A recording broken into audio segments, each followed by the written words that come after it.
I want to talk again about the dream I had a couple of days ago, where I was walking through the wilderness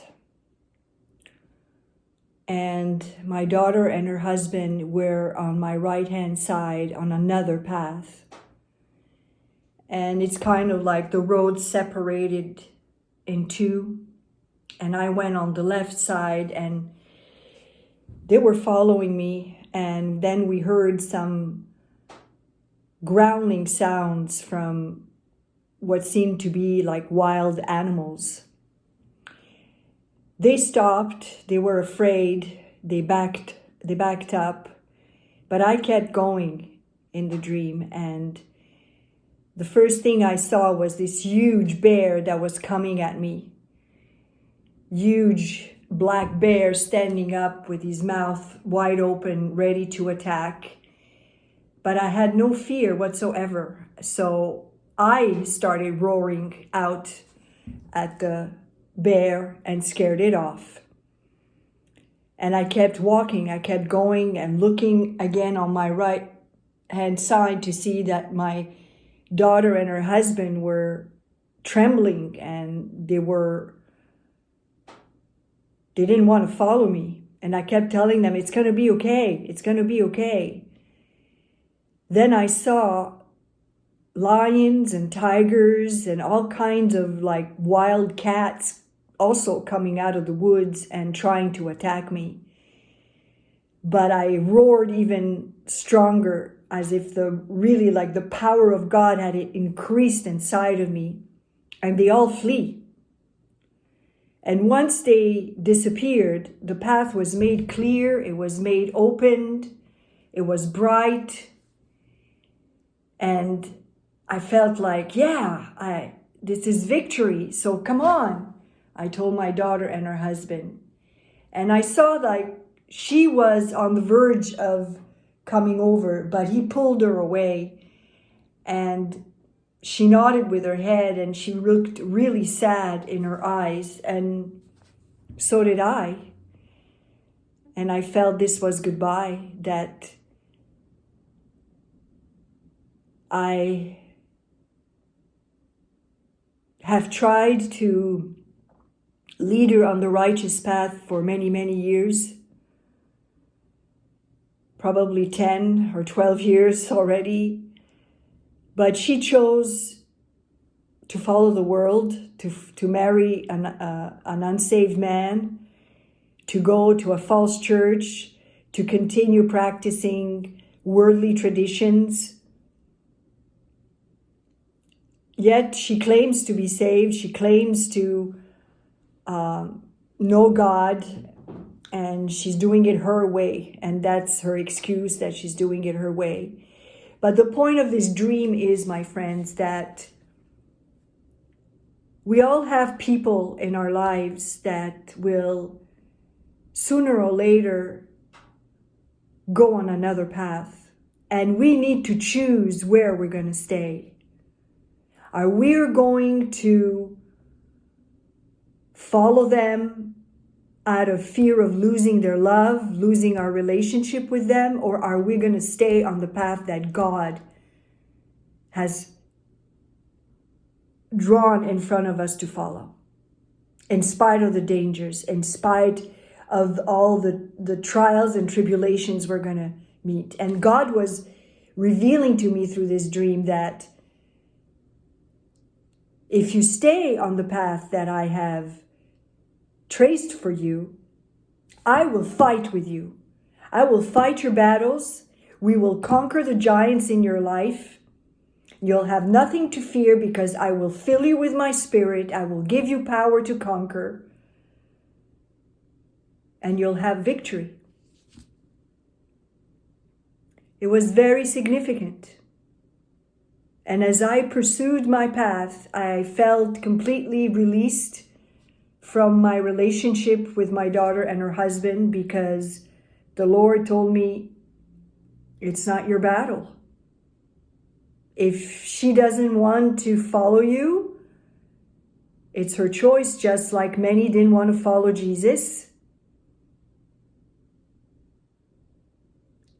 And he didn't run after them. He didn't try to convince them. He warned them. And that's all he could do. The rest was up to them to decide.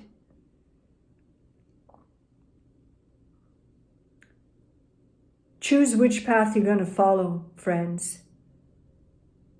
And no matter who comes at you and tries to dissuade you, tries to tell you, oh no, come this way, it's a lot easier. You won't have to encounter any dangers.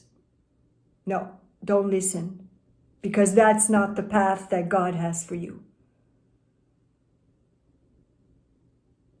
God did not say that we would have it easy. He said we will have tribulation. And it's thanks to those tribulations that our faith increases in Him. It's thanks to those trials, difficulties, suffering, pains in our body, broken relationships, financial difficulties, all those things. It's thanks to all that we are made whole. Without that friction, without that brokenness, without that sharpening that God does when He places us in the midst of the storm, in the midst of the fire, we would never grow.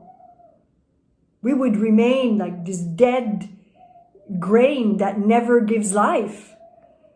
But the grain of wheat needs to be broken into the ground in order for it to produce life. And this is how we are filled more and more with His life, with His blessings, with His anointings, with His wisdom, with all the fruits of the Spirit.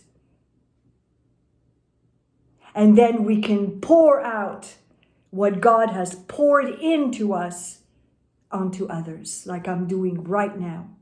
And you can also be that pouring vessel. You can also become a blessing, and that's what God expects of you, providing you remain on the path that He chose for you from the beginning, and not allow any distractions, not allow the enemy to frighten you, not allow your family members to intimidate you, manipulate you through your emotions, blame you, twist things around. It's like you got to see that it's the enemy using them. And then you just roar. You roar the power of God. And you say, no weapon formed against me shall prosper. Greater is He that is in me than he that is in the world. I am a born conqueror because the Spirit of God lives in me. And that Spirit is a spirit of a king, of a victorious king that never loses any battle.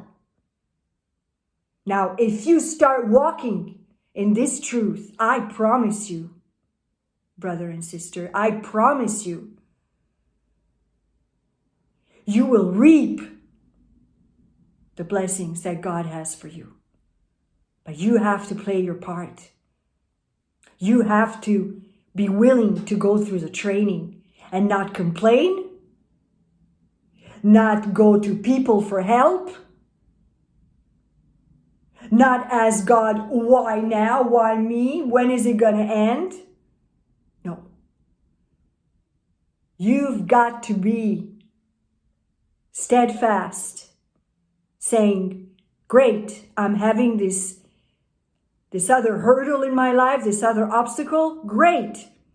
It means that God is upgrading me. He knows that I'm capable to surmount this mountain. He knows that I'm capable to overcome this trial. And that's why he wants to see if I'm going to pass the test.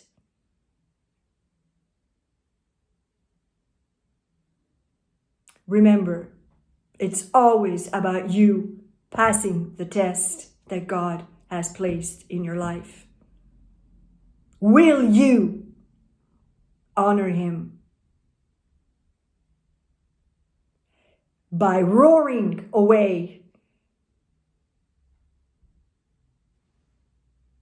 all the negative and manipulative ways that people can come at you and say, no, I will not fear.